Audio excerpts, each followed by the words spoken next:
अस्सलाम वालेकुम रहमतुल्लाहि वबरकातुहू।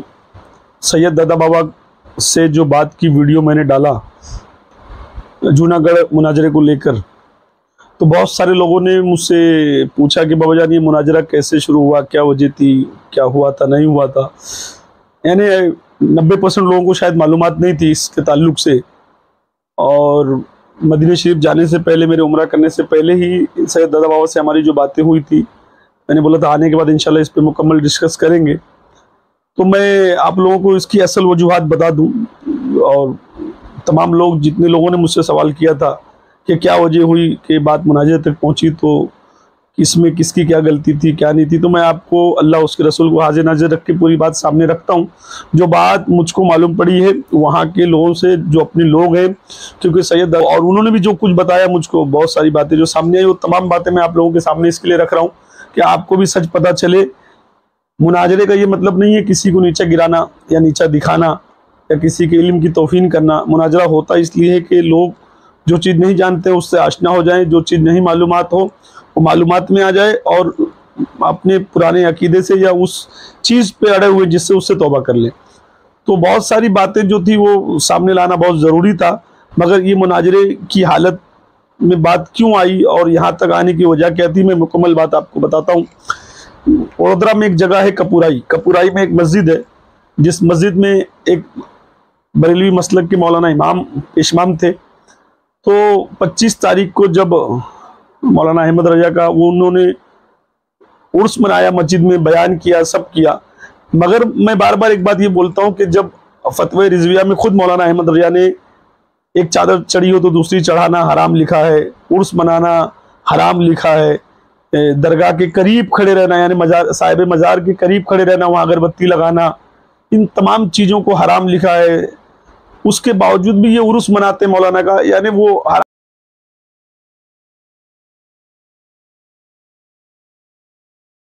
हराम जो मौलाना अहमद रजा लिख कर गए, फिर उसको ये वापस से कर रहे हैं मौलाना अहमद रजा का उर्स मना के।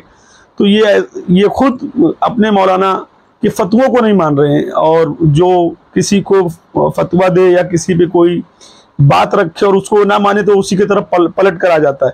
तो इनको खुद सोचना चाहिए, मौलाना अहमद रजा ने हराम लिखा हुआ है, फिर ये उस हराम काम को क्यों कर रहे हैं, है ना। हम चिश्तियों के लिए, कलंदरियों के लिए, वारसियों के लिए, बाकी तमाम सिलसिलों के लिए उर्स मनाना जायज़ है और ता क़यामत रहेगा सिर्फ। तो ये हुआ कि उस मौलवी ने बहुत धूमधाम से जिक्र किया मौलाना अहमद रजा का, और उसके 3 दिन बाद जन्नत के सरदार, अल्लाह के रसूल ने फरमाया अल हसन वल हुसैन सवाबे अहल जन्नह, ये मेरे बच्चे जन्नत के सरदार हैं। तो उन सरदारों में बड़े सरदार इमाम हसन अलैहिस्सलाम की शहादत का दिन आया, तो वो भी जुम्मा का दिन आया। मौलवी साहब के मुंह से एक जुमला नहीं फूटा, उन्होंने बल्कि बनो उमैया का जिक्र किया। और हिंदुस्तान के 94% मस्जिदों में यही हुआ कि जिस दिन 28 सफ़र था, इमाम हसन अलैहिस्सलाम की शहादत का दिन था, वो भी जुम्मा का दिन मिला था, तो हिंदुस्तान की 90% मस्जिदों में जन्नत के सरदार का जिक्र नहीं हुआ, उनकी शहादत का जिक्र नहीं हुआ, उनको जहर देने का जिक्र नहीं हुआ, उनके जनाजे पे तीर चलाने का जिक्र नहीं हुआ, और इन्होंने नहीं किया। बल्कि कुछ मस्जिदों में तो ये हुआ कि यजीद के अब्बा का जिक्र हुआ, बनु उमैया का जिक्र हुआ, मौलाना का जिक्र हुआ, मगर नबी के लाल, फातिमा के लख्ते जिगर, मौला अली के जानो जिगर, जवानों, जन्नत के सरदार इमाम हसन अलैहिस्सलाम का जिक्र नहीं हुआ। इससे आप पता लगाओ कि इनके सीनों में बुग़्ज़ अहले बैत का कितना है, रसूल के घर वालों की दुश्मनी इनके सीने में कितनी है। और जब ये जिक्र नहीं किया तो वहाँ एक बच्चा था जिसका ईमान मतलब कि खौल उठा, जो रसूलुल्लाह के इश्क में, उनकी औलादों के इश्क में था, वो अहले बैत का आशिक था, यानी मोमिन था। उस मोमिन ने जब उस पेश इमाम से सवाल किया कि भाई तुमने 3 दिन पहले मौलाना का जिक्र इसी मस्जिद में किया, और आज जुम्मा का दिन भी था, इमाम हसन अलैहिस्सलाम की शहादत का दिन था, तो उस पर बयान क्यों नहीं किया। तो उस कपूराई की मस्जिद में जो मौलवी थे, वो मौलवी साहब बाद में और 3-4 मौलवियों के साथ मिलकर उस बच्चे को शिया घोषित कर दिए, राबजी बोल दिए, काफिर बोल दिए, और ऐसे 3-4-5 बच्चों का पोस्टर बनाकर फेसबुक पर डाल दिए कि ये कपूराई के बच्चे जो हैं शिया हो गए हैं, राबजी हो गए हैं, काफिर हो गए हैं, बेदीन हो गए। अब ये सवाल आप लोगों से है, अपने सरों पे कुरान रखो और दिल से सोचो कि अल्लाह के नबी ने जिनके बारे में फरमाया हो कि ये मेरे बच्चे जन्नत के सरदार हैं। अल्लाह के रसूल ने जिनके बारे में बताया हो कि आए खुदा जो इनसे मोहब्बत करे मैं उनसे मोहब्बत करता हूँ, तू भी उनसे मोहब्बत कर। जो इनसे बुग़्ज़ रखे ऐ खुदा जो इनसे दुश्मनी रखे मैं भी उनसे दुश्मनी रखता हूँ, तू भी उनसे दुश्मनी रख।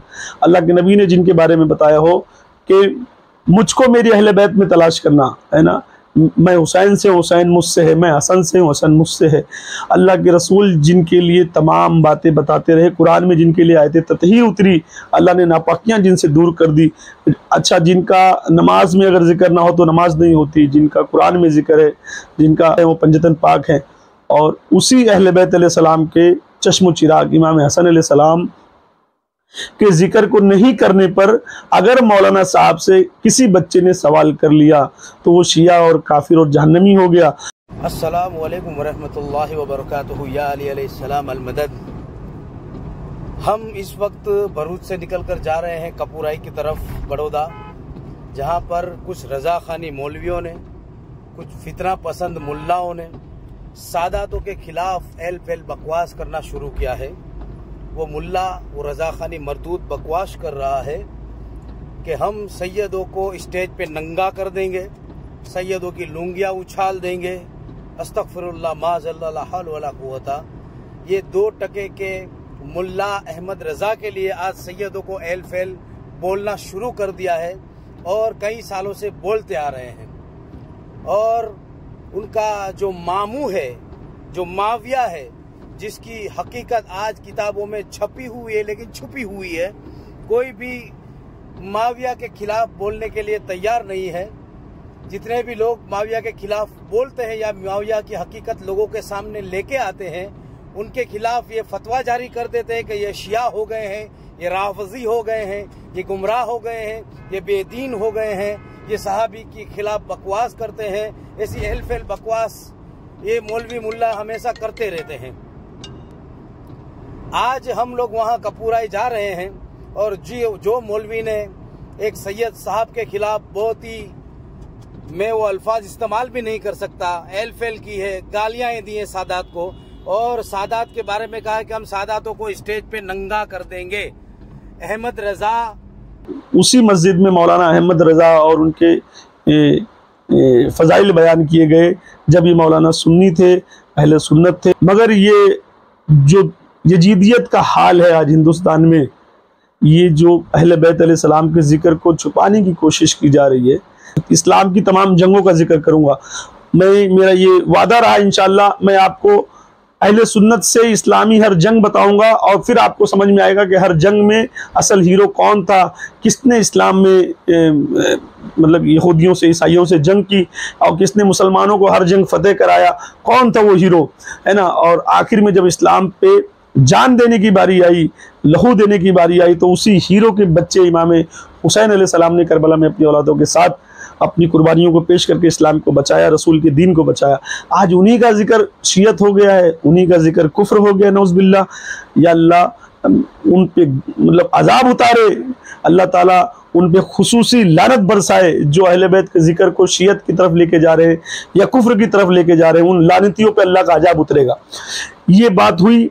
उसके बाद वो कपूराई के जिन बच्चों का पोस्टर लगा, उनमें कुछ बच्चे जो थे वो सैयद निजामुद्दीन बापू जो मतलब के जूनागढ़ वाले हैं, उनके बच्चे थे। तो उन्होंने उस नंबर पे मौलाना को फ़ोन लगाया, फ़ोन लगा के बोला कि भाई किस वजह से तुमने ये पोस्टर छापा, उन बच्चों को शिया और काफिर डिक्लेयर किया।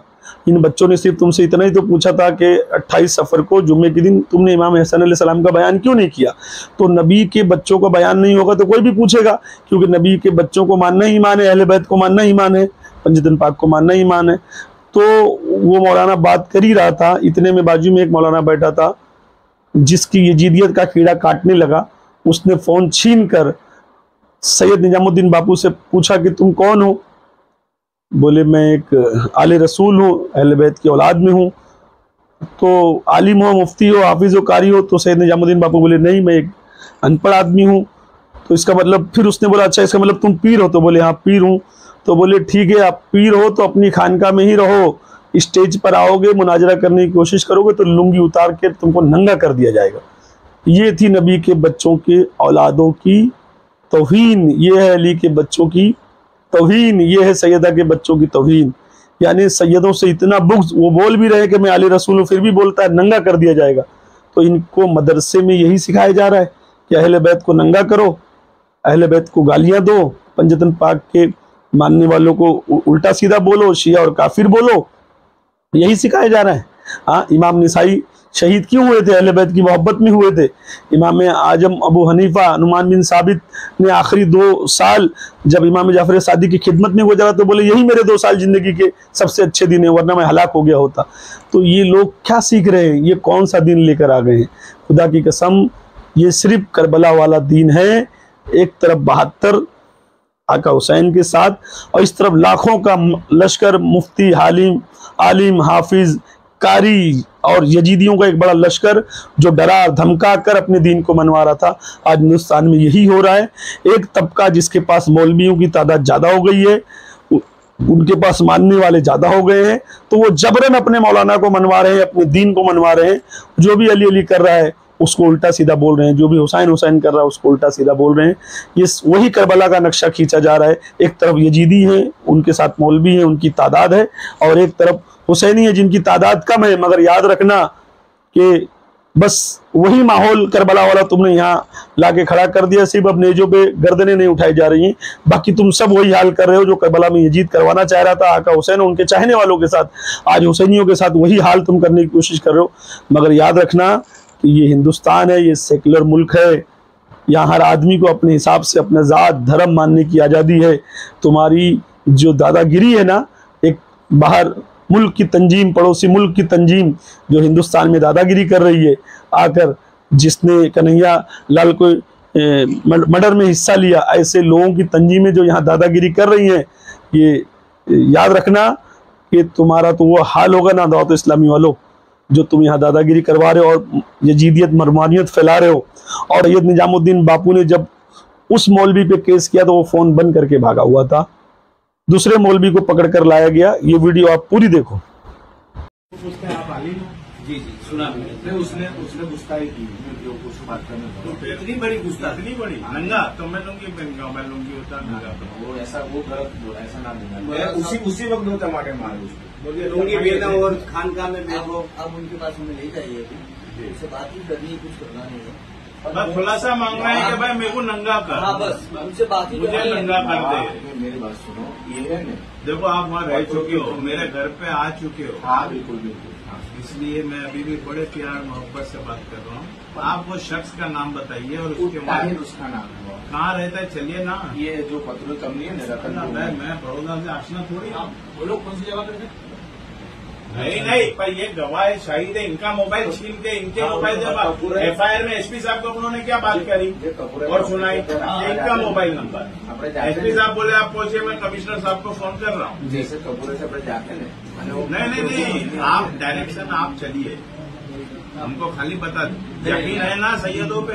हाँ आप बेफिक्र हो जाओ। अच्छा चलिए, ये पहुंच जाएगा। नंबर दिया मैंने, नहीं उठाता है वो हाजी साहब। जैसे अपने जाते हैं 25 फोन कर रहा हूँ, पहल में देखना फोन नहीं उठाता। नंबर दिया। हाँ उसने माफी मांगी फोन पे, बहुत माफी मांगी, मतलब माफी बाद में। ये पहले मिलना जरूरी है, मिलना जरूरी है, मिलना है आपको। उसके बाद उन्होंने फोन उठाना बंद कर दिया। बोले मैं मदरसे में बच्चे पढ़ाता हूँ। आनंद क्या नाम लिया बेटा? सोजित्रा मदरसे में बच्चे पढ़ा। तुमने एक अनजान आदमी को फोन कैसे पकड़ा? सोजित्रा में भी अपने बच्चे फोन करूँ मैं? हाँ अभी पर इन्होंने फोन कैसे पकड़ाया? ऐसा है, मैंने वहाँ देखा था, छीन लिया वो भाई वहाँ से गुजर था, देखा था किसके साथ बात कर रही हूँ उनके और मस्ती से मेरी बात सुनो। अच्छा स्पीकर पे फोन करके बात क्या होगा? ना सुना ही होगा। ऐसा कोई फोन छीन सकता है? आपने स्पीकर पे फोन और वो जाहिल को आपने फोन दे दिया एक सामने छीन लिया, बाकी लगता है ऐसा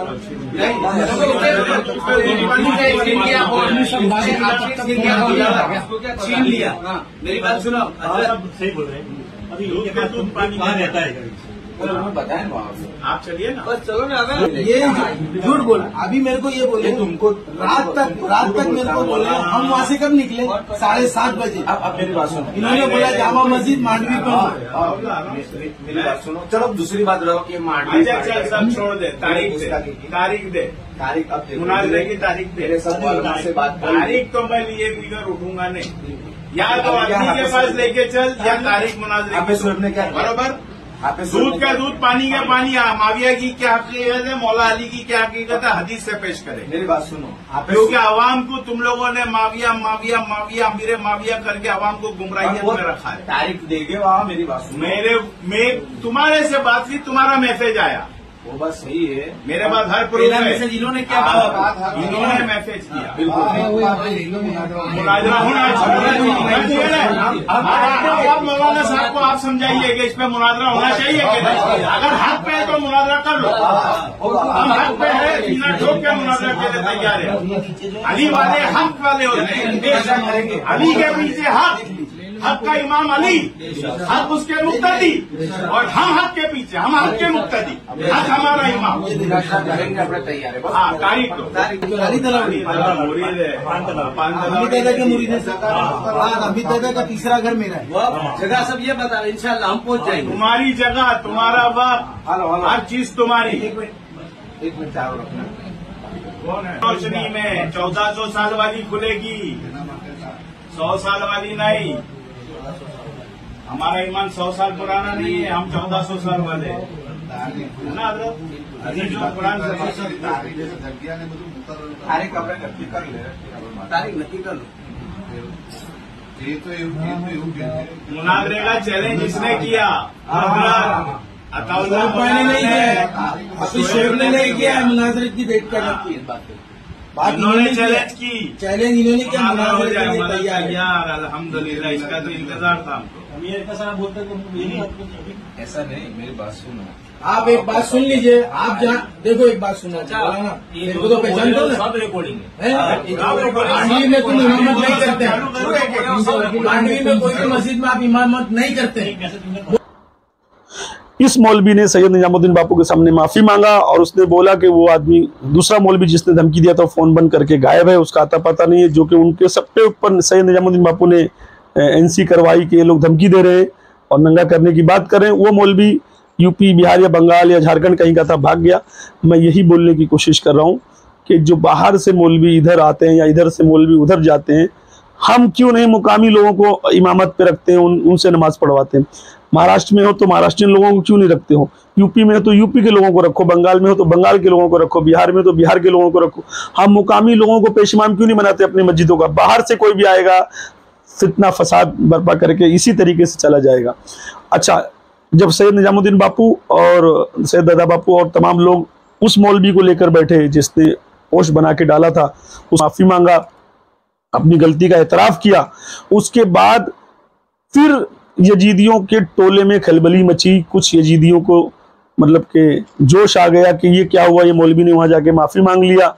वो लोगों ने फिर धमकी देना शुरू करी, फिर दादा बाबा को चरसी वगैरह फलाना धमाका, सैयदों की और तौहीन करना शुरू कर दिए।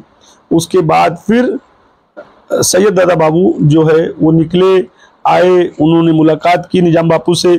मुलाकात के बाद जो नेक्स्ट वीडियो आई, अस्सलामु अलैकुम वरहमतुल्लाहि वबरकातुहू या अली अलैहिस्सलाम अल मदद, बगर दाबे बला उफ्ताद अम या मुस्तफ़ा दस्ते, बबहरे गम गिरफ्तारम अली ये मुर्तदा दस्ते, जहे वाले शबे मेराज दानिशतम यदुल्लाही, चिरा दस्तम नगीरी या अली बहरे खुदा दस्ते।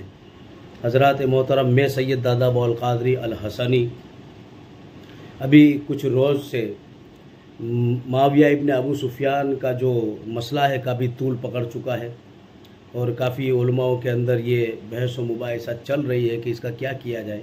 और हमने एक चैलेंज किया था कि माविया इब्न अबू सुफियान का जो किरदार है अहले सुन्नत उलमा इकराम की नज़र में, सूफिया इकराम की नज़र में और मुहद्दिसीन इकराम की नज़र में, जो माविया का जो किरदार है, जो छपा हुआ है लेकिन छुपा हुआ है, उसको इंशाअल्लाह तबारक व तआला में आप लोगों की खिदमत में पेश करने के लिए तैयार हुई। मैंने चैलेंज भी किया था और अल्हम्दुलिल्लाह बड़ौदा के तांदल जाके मौलाना समीर रज़ा साहब जो कोई है, उन्होंने हमारा यह मुनाजरा एक्सेप्ट किया है और अल्हम्दुलिल्लाह अब हम तारीख़ के मुंतज़िर है कि तारीख़ कब दी जाए, वक्त कब दिया जाए, जगह कब दी जाए। तो इंशाअल्लाह तबारक व तआला आपकी खिदमत में हकीकत माविया और किरदार माविया जो अहले सुन्नत उलमा इकराम की नज़र में है वो इंशाअल्लाह आपकी पेशा खिदमत किया जाएगा। ये बात यहाँ पर ख़त्म हो गई।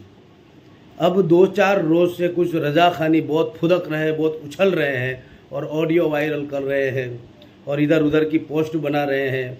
उन्होंने एक ये चाल ये चली कि जो मेरा वीडियो था उसे हटा दिया, क्योंकि उसमें मैं बोल रहा हूँ कि मैं उलमा अहले सुन्नत की किताबों से माविया का किरदार आपके सामने पेश करूँगा। अगर मैं पेश न कर सका तो मैं तौबा करूँगा और माविया का मुरीद बन जाऊँगा। तो उन लोगों ने ये चाल चली कि मेरा वीडियो हटा दिया और मेरे 2-4 फ़ोटो खींच के और नीचे फालतू की बात है, ये चरसी है, ये गंजेड़ी है, ये फलाना है, ये ढिमका है, ये चेन पहनता है। भाई हम चेन पहने या फांसी का फंदा पहने, तुझे उससे क्या तकलीफ़ है? अगर हिम्मत है तो मैं अभी कुछ बात तुम्हारे सामने रखता हूँ, एक किताब का भी रद्द करके बता दे तो पता चल जाएगा कि किसने किसकी माँ का असली दूध पिया है। बहुत ऑडियो में बकवास कर रहा है, हम तो नामूस रिसालत के लिए अपनी जान दे देंगे। भाई सबसे पहली बात, माविया का किरदार उलमा अहले सुन्नत की नज़र में क्या है कम से कम जाके पढ़ ले, उसके बाद तू हमसे गुफ्तगू करने के लिए आना। देखिए असल वजह यहाँ तक इस तरीके से पहुँची है। अब अगर अल्लाह ने चाहा मुनाजरा हुआ तो इंशाअल्लाह किरदारे अबा यजीद पर मुनाजरा होने वाला है, यजीद के बाप के किरदार पर मुनाजरा होने वाला है। तो आप लोग तमाम दुआ करो कि दुनिया को खाली हक पता चले, सच पता चले, जो अहले सुन्नत की किताबों में लिखा है, जो मौलवी मुल्ला छुपाते हैं वो दुनिया के सामने आना चाहिए। मैं एक बात हमेशा बोलता हूँ, अगर बुखारी में लिखा है तो बुखारी ने इसलिए लिखा है कि लोगों को पता चले, मुस्लिम में लिखा है तो इमाम मुस्लिम ने इसलिए लिखा है कि लोगों को पता चले, सियासित्ता में लिखा है तो इसलिए लिखा है कि लोगों को पता चले, हमारे अकाबिर जो लिख कर गए हैं इसलिए लिख कर गए कि आम लोगों को पता चले। तो ये किताब आम लोगों के लिए है, कुरान जैसे सबके लिए है। एक मुफ्ती पढ़ सकता है, हाफिज पढ़ सकता है, आलिम पढ़ सकता है, एक इंजीनियर पढ़ सकता है, वकील पढ़ सकता है, डॉक्टर पढ़ सकता है, क्योंकि कुरान जो है वो सबके लिए उतारी गई। उसी तरीके से कुरान की तर्जुमे जिसमें किए गए, जिसमें दीन की बातें लिखी गई, जिसमें रसूलुल्लाह की मतलब बोली हुई बातों को लिखा गया, जिसमें हदीस लिखी गई, वो तमाम बातें भी तमाम लोगों के लिए है। आपको हर चीज़ पता चलना चाहिए कि इस्लाम में क्या हुआ था, नहीं हुआ था, किसने क्या किया, किसने क्या नहीं किया। जब तक आपको पता नहीं चलेगा, आपको कैसे मालूम पड़ेगा कि आप जिसके पीछे हो वो सच्चा है, मोमिन है कि नहीं है, आप जिसकी इत्तिबा कर रहे हो वो सही है कि नहीं है। तो आप भी इस्लाम तलाश करो, असल इस्लाम क्या है, सच्चा इस्लाम क्या है। आंख बंद करके अंधभक्ति करते हुए किसी भी मौलवी मुल्ला की पैरवी न करो। हम भी एक ज़माना था कि अंधभक्त थे, हम भी झंडा लेकर चलते थे, मगर जब हमने तहकीक शुरू की तो पता चला कि ये नया मसलक, ये नए लोग, ये जो नया फ़िरका आया, ये तो औलिया अल्लाह से दूर कर रहा है, ये तो हावी हो रहा है औलिया अल्लाह के दीन पर। फिर धीरे धीरे इनका असली चेहरा सामने आता गया, ये तो यजीदियत की तरफ लेके जाने लगे, अहले बैत से भी दूर करने लगे, नबी के बच्चों से दूर करने लगे। तब जाके इन 10 सालों में हमने फैसला लिया कि जो गरीब नवाज का दीन था वही दीन सच्चा था, जो साबिर पाक कलीरी का दीन था वही दीन सच्चा था, जो औलिया अल्लाह का दीन था वही दीन सच्चा था। मुल्ला का दीन आपको हमेशा गलत रास्ते पर लेके जाएगा, आपको हमेशा यजीदियत की तरफ लेकर जाएगा। अपने ईमान की हिफाजत कीजिए और तमाम मोमिनीन दुआ कीजिए कि इस बार मुनाजरा हो जाए। अस्सलामु अलैकुम वरहमतुल्लाहि वबरकातुहू या अली अलैहिस्सलाम अल मदद। आप तमामी सादात किराम को और मुहिब्बान अहले बैत को ये ख़बर दी जाती है कि हकीकत माविया पर मुनाजरा तय हो चुका है और उसकी जो जगह चुनी गई है, जिस जगह मुनाजरा होने वाला है, वो सौराष्ट्र की धरती सोरठ यानी कि जूनागढ़ में मुनाजरा तय किया गया है। इंशाअल्लाह ताला 15 तारीख को, अंग्रेजी 15 तारीख को इंशाअल्लाह तबारक दूध का दूध पानी का पानी हो जाए। वस्सलाम वालेकुम रहमतुल्लाहि व बरकातुहू।